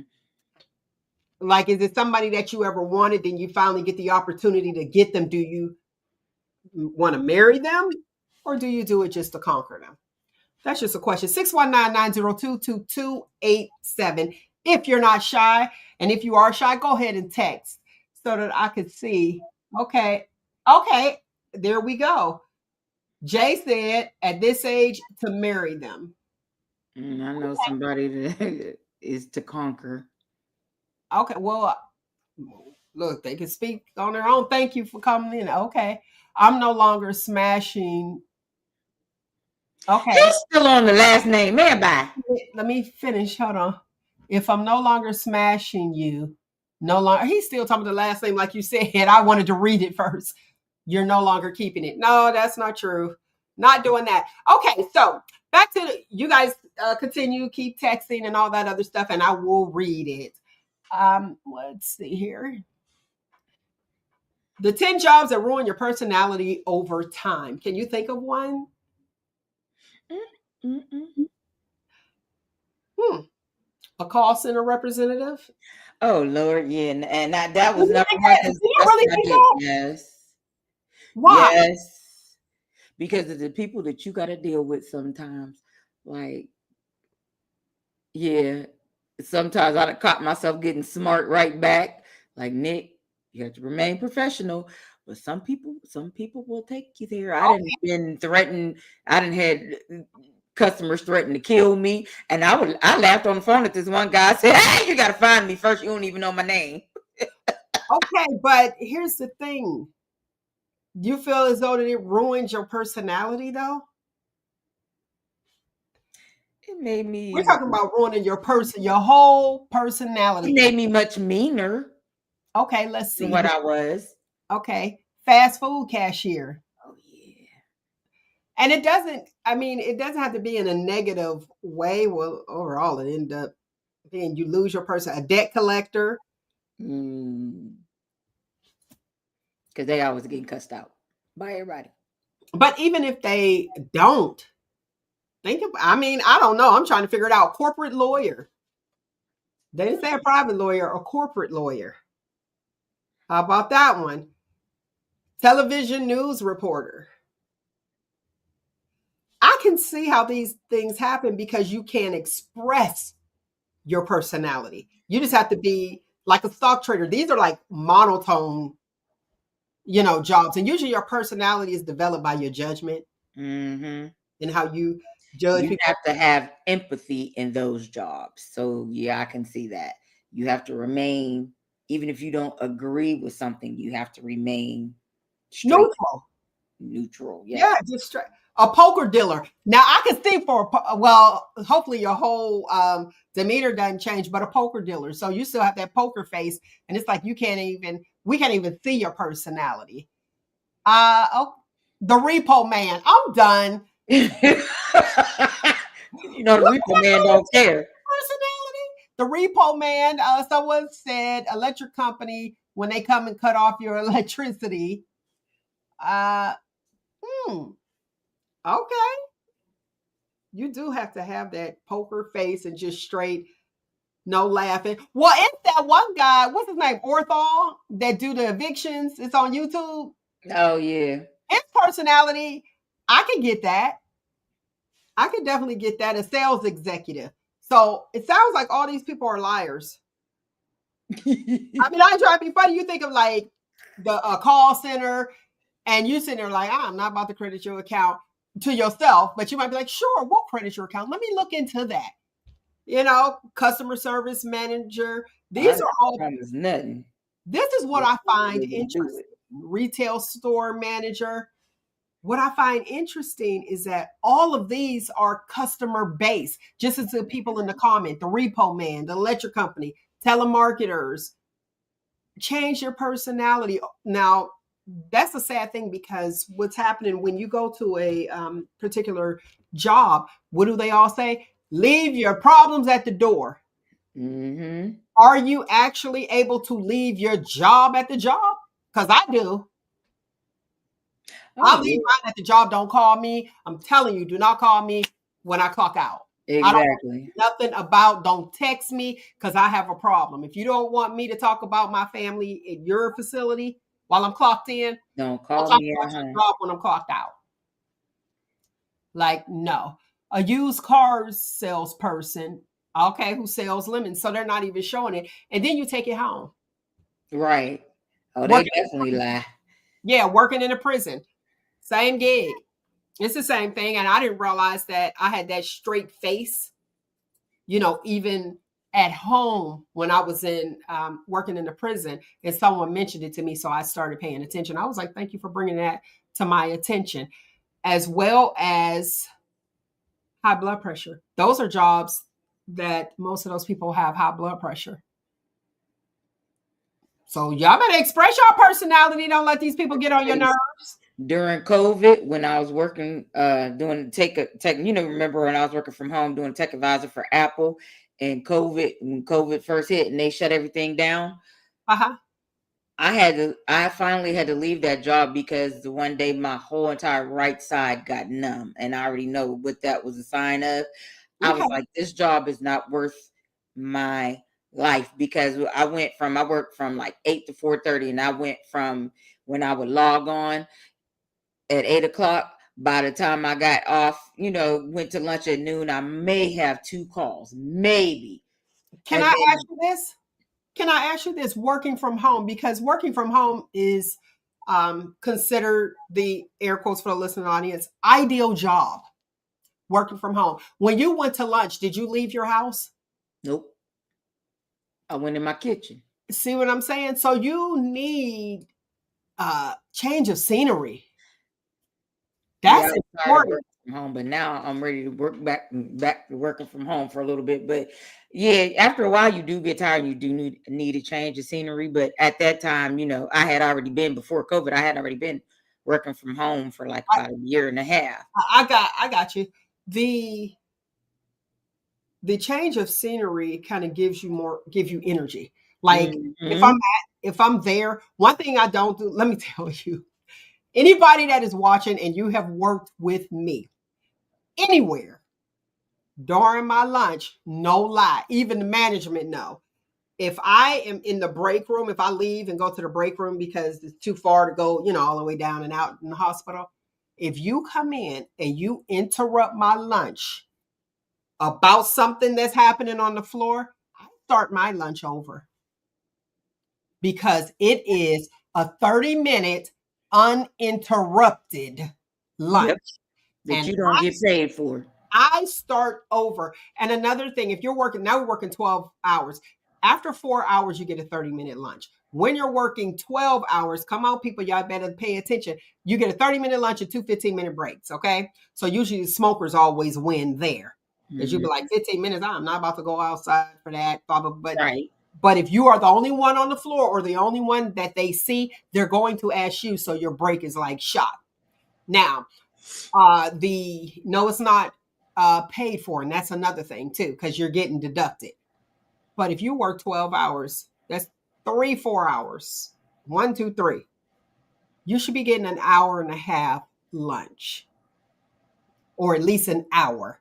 That 30 Mhm. minutes. And I was like, so they're cheating. You just want to let you guys know that. Let your people know. Bring it up in the staff meeting. Hold on, I'm here 12 hours. So when is my next lunch? Or they call it a dinner break, air quotes for the listening audience. Right. After 4 hours, by law, you are required to take a 30-minute lunch.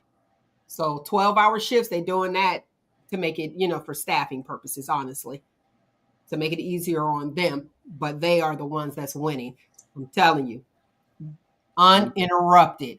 I don't get a lunch break at the hotel. Start over. If they come in and interrupt you, start over. That's it. Be like, oh, well, starting back over. See you in another 30 minutes.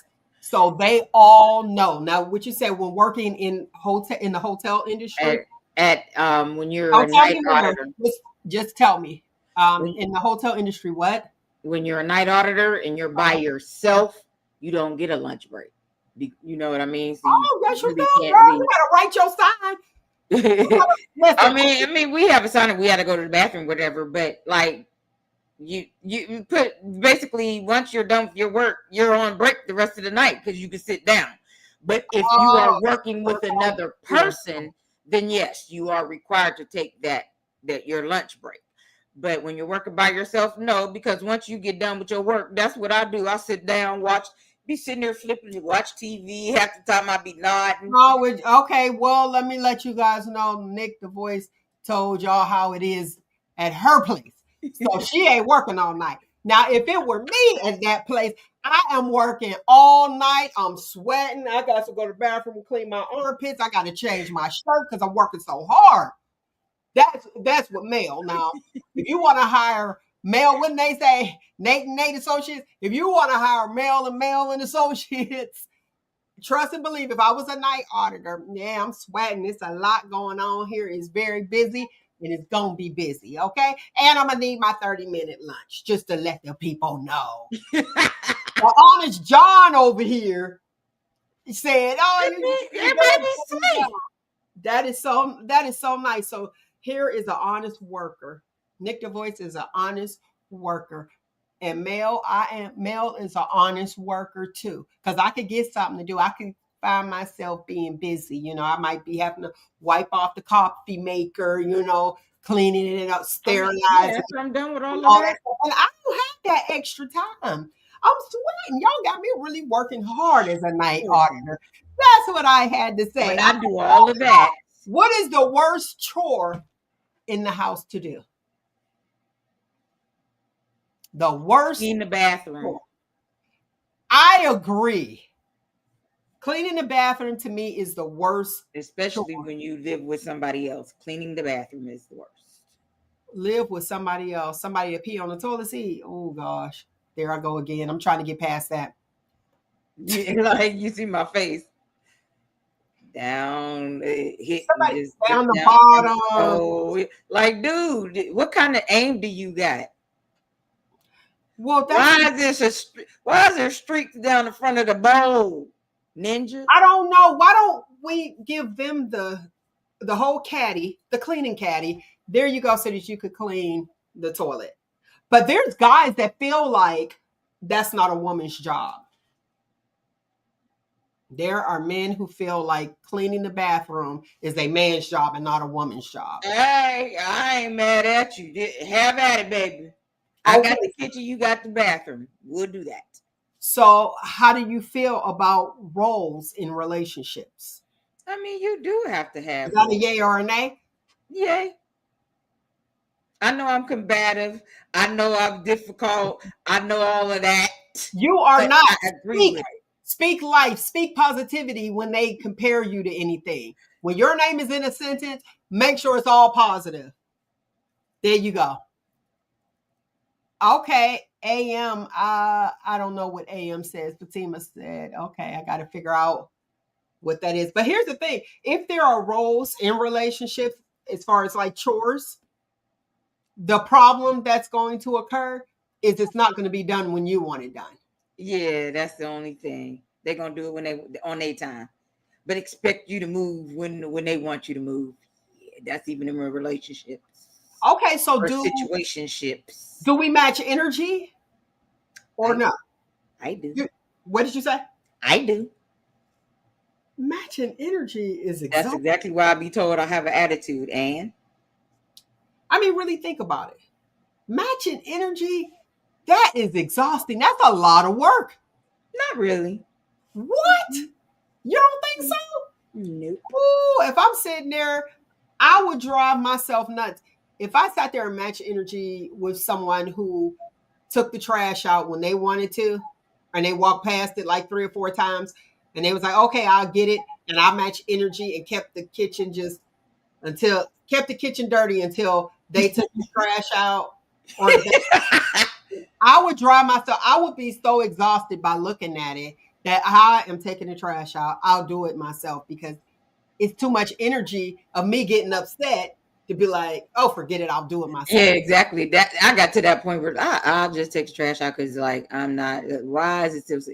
I'll do it. Like I'll do it. I will do it. I'll do it. So should that be part of the data collection in dating? It should. You should know everything. But see, people send their representatives when you're dating. How would we do that? How It's would we find out? Like the only way you can find that out is if y'all move in together. so That's shacking up.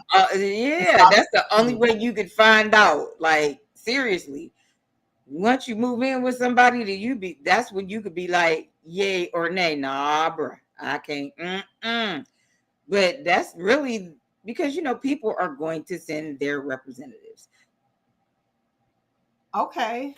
They do. People send their representative, but how do you see it ahead of time? And you said if you move in. So if you shack up and then we see you out, they were like, oh, Nick done moved out already. Nick stuff still in the suitcase. Up, this ain't gonna work. I'm out. Yep. Do you put your name on the lease when you first moved together? Would you put your name on the lease? Yeah, so you can't throw me out and I can't throw you out. One of us will just have to leave. Then you're stuck paying the rent the whole time until the next lease is to the next year. I mean, but you got to look at it this because if you don't put your name on the lease, you get thrown out, and what if you ain't got nowhere to go? No, now who throwing you out, Nick? I'm just saying, because the women usually throw the men out.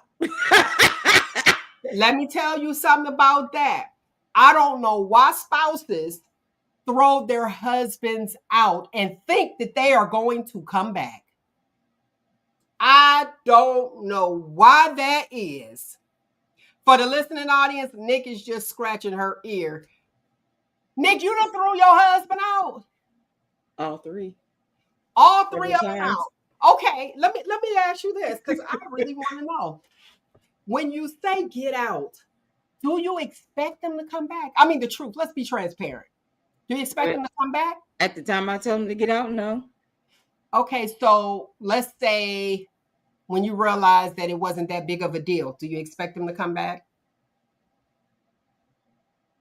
Okay, we're thinking about it. No, okay. Not really. I mean, we got to talk and work it out. We got more questions. I got more questions. When you throw them out, if you, and let's just hypothetically speak. So you throw them out, and when you throw them out, you see them in a week or so with somebody else on a date. Are you upset? Yeah, because we're still married. We're not separated. I just threw you out for the moment. See, I think that is so. I think that is, and you're not the only one that feels that way. That's why I like you and to have you on the show. Let's keep it 100. I think that is so unfair. You threw them out, so it is. I'm not interested. You know what I mean? So if I throw somebody out, I don't want you. No, I'm mad. Let me finish this. I don't want you. This is me. If I'm gonna throw somebody out, I don't want you. You could date who you want to date. Deuces, peace. But you have some people who throw him out and say, okay, I'm throwing you out, but I don't want you talking to nobody else, which means that I want to control you and I want you to suffer. That's what I see, even in dating. But that is unfair to have somebody, oh, you just got me on the stream. We still married, but I can't come back there. But I can't be with nobody else. I think once you throw the person out, the men ain't having it neither. They see their wife out with somebody and they know they're not divorced and you're not done. You ain't really separated. You just out of the house for a minute. They will have a whole fit. Okay. Let me see something. 619-902-2287. 619-902-2287. Go ahead and text me, fellas. Are there men out there that put their women out? I want to know because I don't think I've ever noticed that. I don't know a woman that got put out. My You ex-husband tried to put me out, and I laughed in his face. you didn't go. If the show didn't. Okay.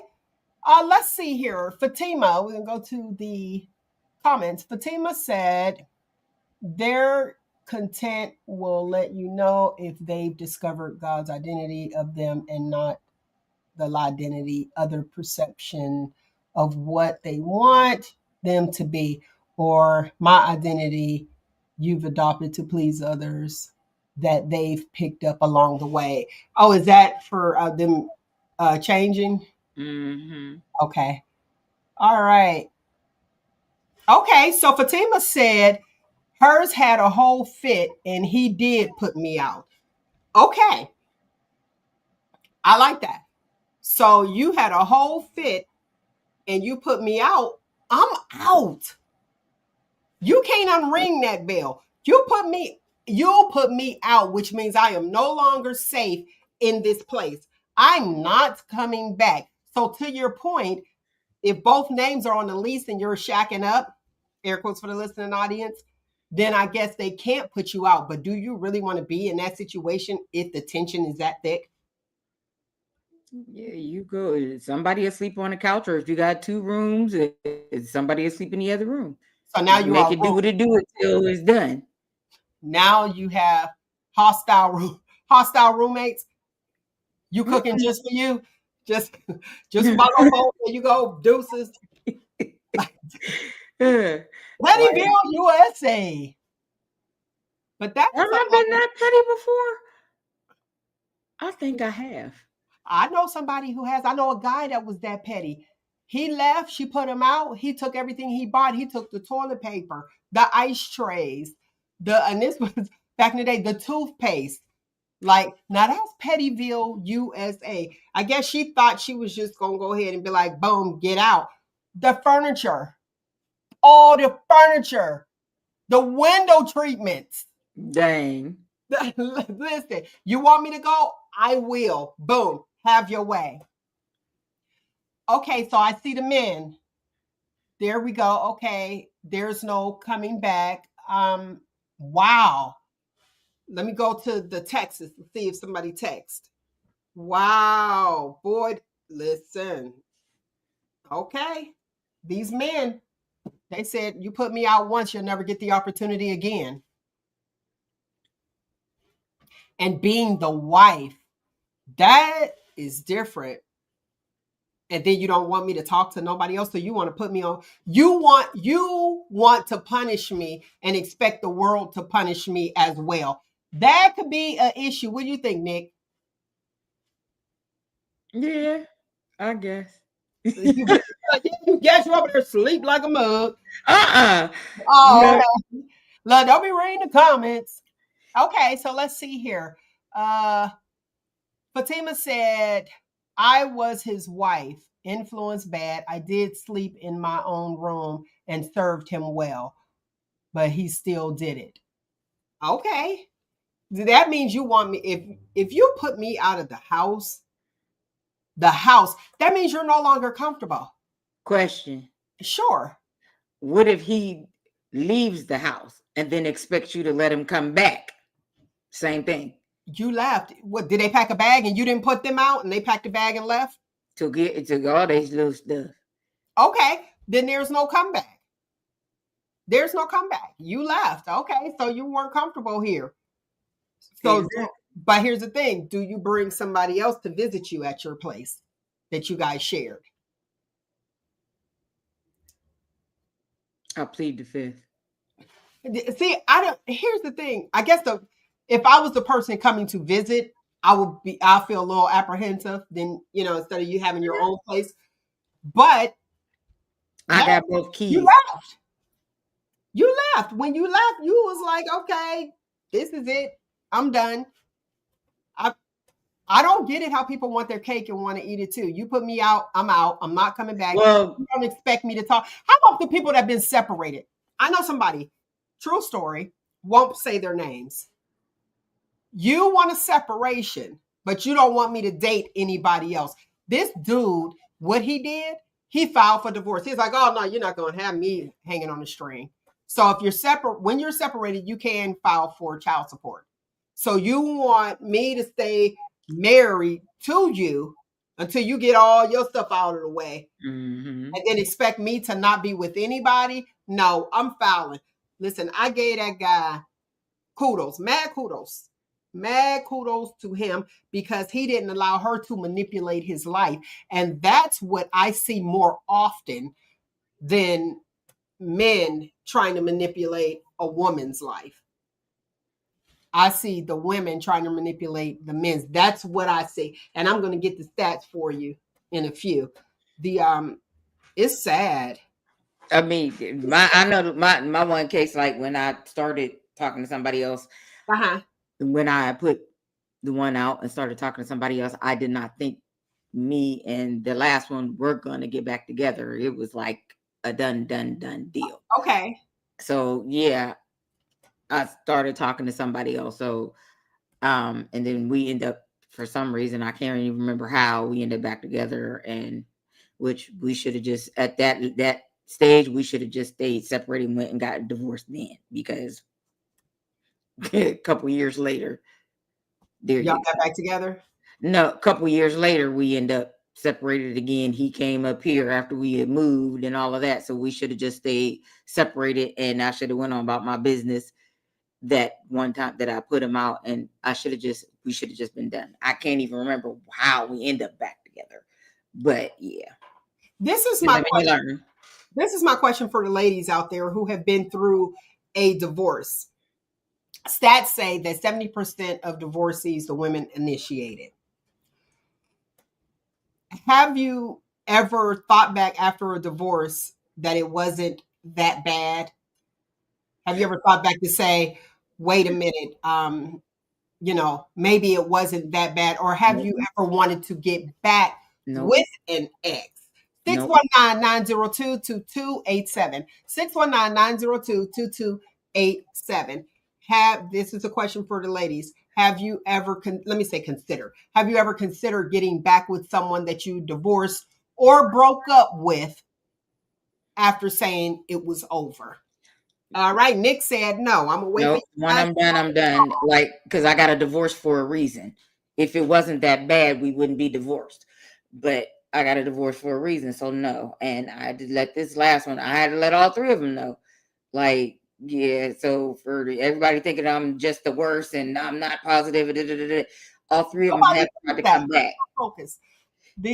Forget All that. three of them had tried to come back at one point in time. No. And But I they told tried. them, They tried to come back. So that's why I'm asking the women: is there somebody? You already answered your question. You said no.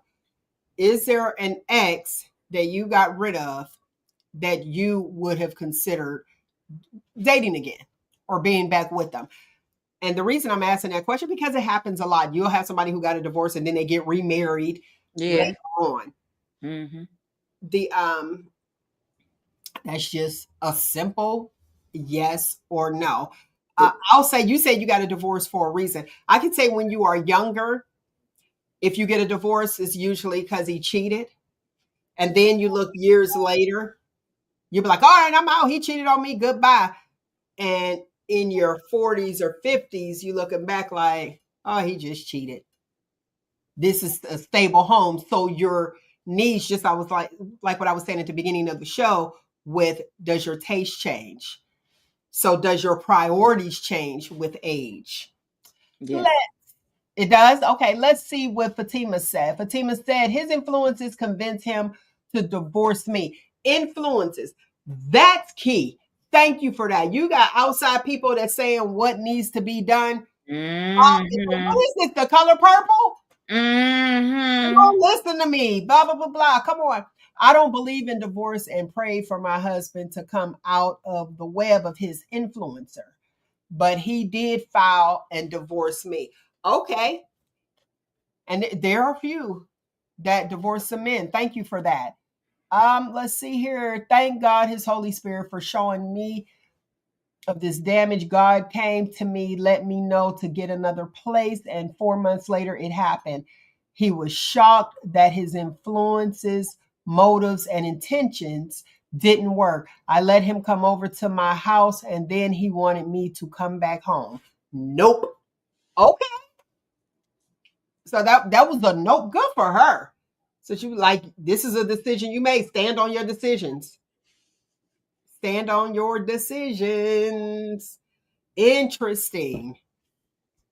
Interesting. I just wanted to know that. That's why I had to go into that a little bit more. Let's go to another comment. The judge saying that I was different and tried to convince him not to do it, but he did. Okay. So, decision. And usually the man is the lead and then you follow him. And if he's making bad decisions or if he's not making those decisions, his influencer, his influencer is making the decisions. Honey, you're married to the influencer and not to the person that y'all know this last one I was married to my mother-in-law. How do you know you were married to her? Because that's who was making the decisions. Influence. Oh, she was making the decisions. She was the reason why he came back here and left me in Houston, and so yeah, you might as well say I was married to her. Okay. Because she was upset that we did not discuss moving to Houston with her. Ma'am, what was there to discuss with you? I'm not married to you. I'm married to your son. Can I ask you a question? Were you and let me know if I'm going too far. Were you guys cool prior to you guys getting married? Were you and the mother-in-law? Yes. I was her girl. Like whenever I wasn't there, she would make him come go get her. Go get my girl. Where's she at? Okay. Exactly. I was wondering about that because sometimes it is a control thing. Who you gonna listen to, me or your mom? And maybe that was it. Like, oh, married her, and now she telling him what to do, or the two become one. So now he's going that direction. You think it was that? Once she found out who my dad was, her whole demeanor changed, especially when she found out he okay, Mr. Man, you know. Okay, well, we will put all that out there. But right. Okay. All right, let's go to the comments. Sharon, tried to keep the marriage together, really, really tried. But I was so unhappy. So no, God wants me to be happy. Okay. Sometimes you got to walk. Mm-hmm. And if you are unhappy, now Nate has said, here we go. This is what, 2 or 3 Nate things, Nate-isms, that a man will forego his happiness to stay in a relationship, where a woman be like, I need to be happy and I'm out. So I guess that goes back to the stats of 70% of the divorces initiated by the women. I feel like you have to be happy. I cannot sit here. Right. Because you know what's going to end up happening. Let's be real. You're in an unhappy situation. You're going to end up cheating. You're going to cheat. You're going to fight. Like, yeah. Or y'all be in the same house. Everybody, y'all with whoever you guys are with. Because I know that there's some relationships. And people will say it all the time. They'll be like, both of them cheating. And not that we, the community, care what somebody else is doing. I'm not that invested in their lives. But usually that is the issue. Let me see here. Go ahead, caller. Go ahead, caller. You're on live with Shop Talk. Oh, Lord. What was the question? Have you ever thought back and thought he wasn't so bad? Most of the time, a woman doesn't do that because that means she's being accountable for something. And of course, if he wasn't that bad, that means she's the problem. And a woman can't have that because she usually goes into the relationship thinking that the dude was the whole problem and never does any self-evaluation or self-improvement on herself. So she finds herself doing the same thing with the next man, or all the guys are leaving you for the same reason. It's because no accountability. Oh, okay. That maybe. Do you agree with that? Do you agree with that, Nick? He know I don't. Oh, she doesn't agree with it because it's me. Of course. My logic will not be denied. Most women won't take that type of accountability and say, you know what, he wasn't that bad. Bye, Nate. Go ahead. What'd you say, Nate?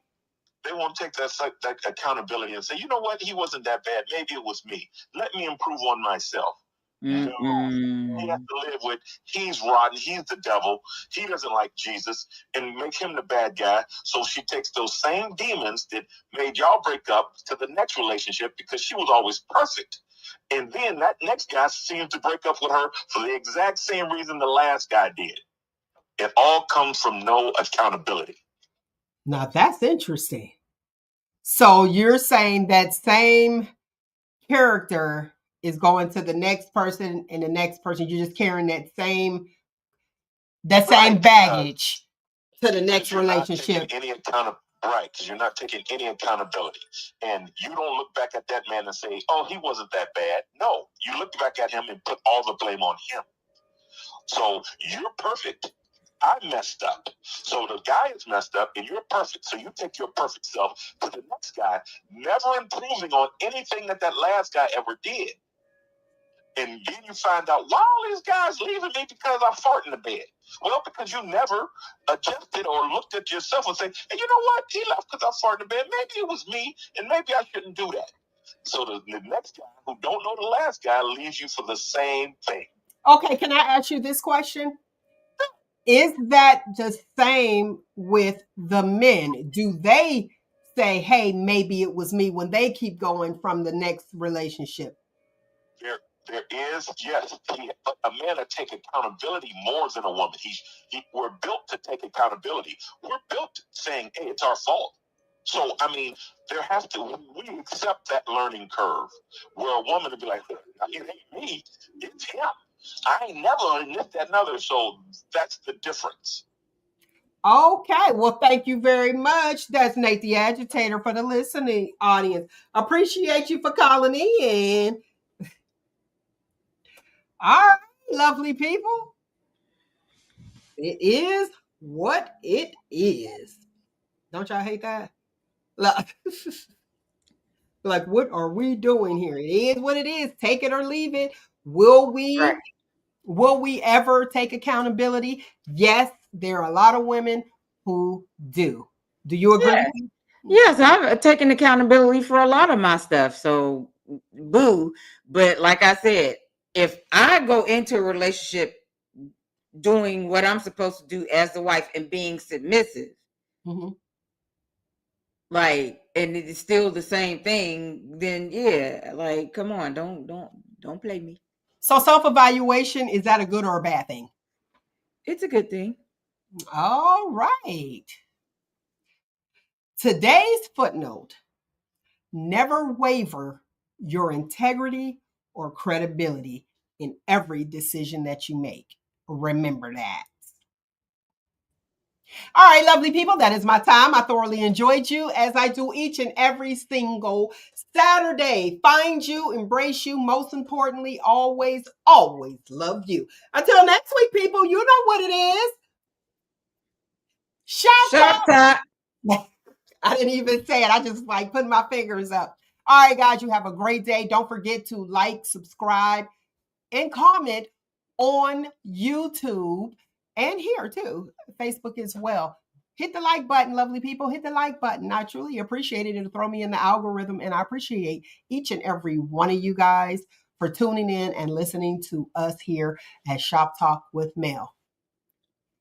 Peace.